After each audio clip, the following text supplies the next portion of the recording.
Dulu, orang rela hidup di ujung tanduk demi satu hal, yaitu uang. Sekarang, yang bikin orang takut bukan lagi kelaparan, tapi komentar netizen. Dunia berubah, dan standar keberhasilan ikut bergeser. Bukan soal siapa paling kaya, tapi siapa yang bisa tampil sempurna tanpa celah. Masalahnya, kamu jadi lebih takut malu daripada gagal. Kamu bukan takut usaha kamu nggak berhasil. Kamu takut dilihat aneh, dianggap norak, dikatain sok tahu. Ketakutan sosial ini seperti pagar tak kasat mata, tinggi dan tajam. Padahal, kebanyakan orang yang kamu takutkan komentarnya nggak akan jadi bagian hidupmu 5 tahun lagi, apalagi 10 tahun. Ironis kan, kita hidup di era paling bebas, tapi malah jadi generasi paling terkekang oleh opini. Welcome to the new era, di mana perjuangan bukan lagi soal hidup mati, tapi soal harga diri yang rapuh di depan layar.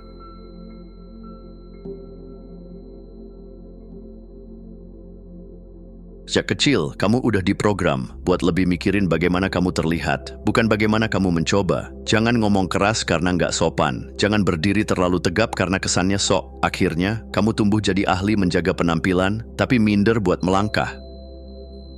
Sekarang tambah parah, kita hidup di zaman internet. Informasi bisa diakses detik ini juga, peluang terbuka lebar. Tapi mental masih versi zaman batu. Takut salah, takut dihujat, takut jadi bahan candaan. Kamu punya superkomputer di tangan, smartphone, koneksi global, AI, dan segalanya. Tapi apa gunanya semua itu kalau keberanianmu udah disunat sejak TK? Saatnya sadar, kamu nggak perlu terus jadi produk dari sistem yang takut pada kegagalan. Kamu bukan robot yang perlu tampil sempurna. Kamu manusia, dan manusia sejatinya lahir buat mencoba, bukan cuma tampil cantik di Instagram.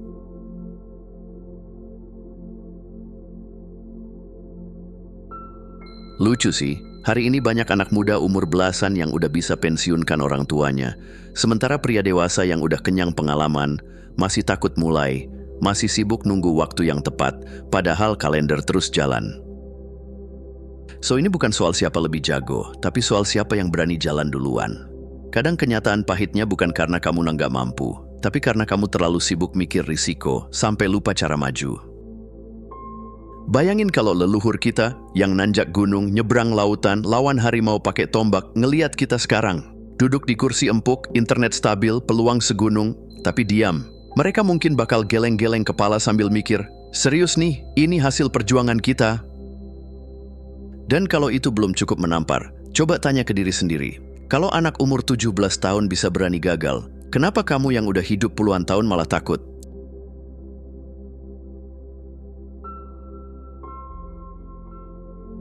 Kamu pasti pernah bilang, gue nggak peduli sama omongan orang. Tapi coba dicek lagi. Kenapa kamu nunda mulai sesuatu yang udah kamu pikirin berbulan-bulan? Kadang bukan karena nggak siap, tapi karena masih peduli diam-diam.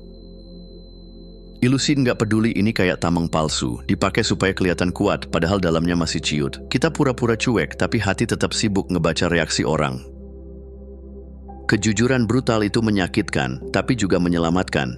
Saat kamu berani bilang, iya, gue peduli, tapi gua nggak mau dikendalikan sama itu, disitulah muncul keberanian asli. Bukan keberanian yang kaku dan sok kuat, tapi keberanian yang datang dari kejujuran. Karena yang bisa kamu kendalikan bukan apa kata orang, tapi pilihan kamu buat tetap melangkah. Dan itu justru yang bikin kamu beda.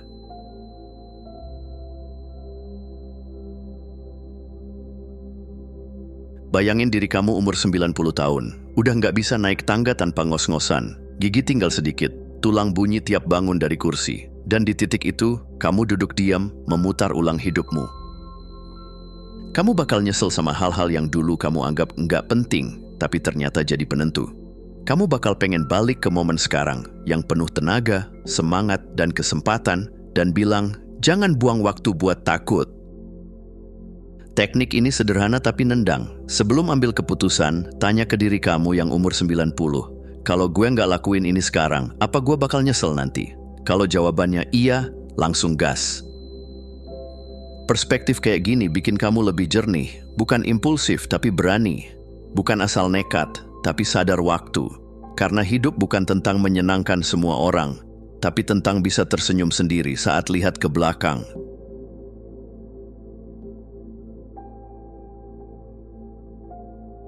Kamu mungkin nggak sadar, tapi tiap kali kamu mikirin komentar orang, ngikutin drama seleb, atau debat di kolom komentar, kamu lagi bayar, bukan pakai uang, tapi pakai mata uang yang jauh lebih mahal. Itu namanya energi mental. Setiap rasa gua peduli, itu kayak transfer dana dari rekening fokus kamu ke hal-hal receh. Dan anehnya, kita rela rugi besar demi hal-hal yang bahkan nggak ngasih hasil apa-apa. Cuman jadi capek, cemas, dan makin jauh dari tujuan sendiri. Ada pertanyaan simple tapi bisa jadi penyaring emas. Apakah perhatian gua ke hal ini bakal kasih hasil nyata? Kalau enggak, ya udah, hapus, unfollow, buang. Perlakukan perhatianmu seperti kamu perlakukan dompetmu. Nggak asal kasih ke siapa aja, apalagi buat hal yang cuma bikin kamu stuck. Mulai hari ini, belajarlah pelit. Bukan pelit uang, tapi pelit energi.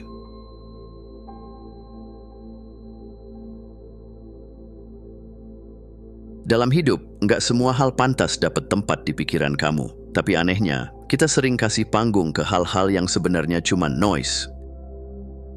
Padahal yang benar-benar layak dipedulikan jumlahnya sedikit. Keluarga yang sayang kamu, warisan hidup yang ingin kamu tinggalkan, dan hubungan kamu dengan Tuhan atau nilai tertinggimu. Orang yang kelihatan cool, tenang, dan fokus. Bukan karena mereka lahir kuat, tapi karena mereka selektif. Mereka bukan berarti mandiri, mereka cuma sadar mana yang penting dan mana yang enggak. Fokus itu kekuatan, dan ketika kamu cuma peduli sama hal-hal yang punya makna dalam hidupmu, kamu bakal jalan lebih ringan, lebih cepat, dan jauh lebih damai. Sisanya, cuma suara bising di luar jendela, nggak perlu dibuka, cukup tahu dan abaikan.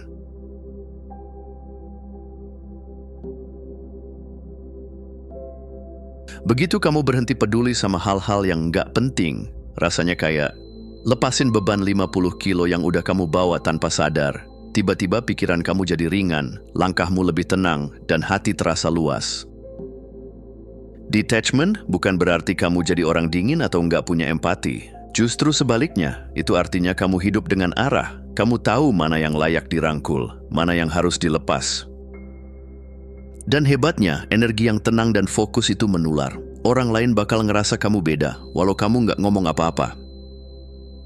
Hadirnya kamu aja udah kayak sinyal. Gue tahu gue mau kemana, dan gue nggak kesana buat nyenengin semua orang. Bukan kamu yang berubah jadi cuek, kamu cuma berhenti membiarkan dunia mencuri kendali atas dirimu.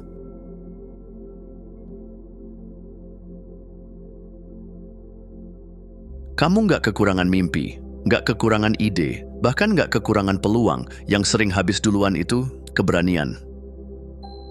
Kapan terakhir kamu duduk dan nulis surat buat diri sendiri? Surat yang jujur, yang bilang, gue pengen ini, tanpa embel-embel, tapi takut ini itu. Coba tulis, simpan, lalu baca lagi bulan depan, ulangi tahun depan. Kamu bakal sadar, yang berubah bukan mimpinya, tapi keberanian kamu buat ngejar. Hidup nggak butuh kamu jadi orang yang semua orang suka. Hidup cuma minta kamu jadi orang yang berani jujur, berani gagal, dan berani hidup dengan arah. Dunia ini udah terlalu penuh sama orang yang sopan tapi takut, yang pintar tapi pasif, yang baik tapi nggak berani berdiri. Yang dibutuhkan, kamu yang hidup sepenuhnya, yang maju meski gemetar, yang lebih takut menyesal daripada takut dikritik, karena pada akhirnya, impian bukan buat dikagumi, tapi buat diwujudkan. Terima kasih sudah menonton. Jangan lupa untuk klik tombol like, subscribe, dan tinggalkan jejak di kolom komentar. Kami sangat menghargai setiap dukungan dari kalian. Semoga hari-hari kalian menyenangkan dan sampai jumpa di video selanjutnya.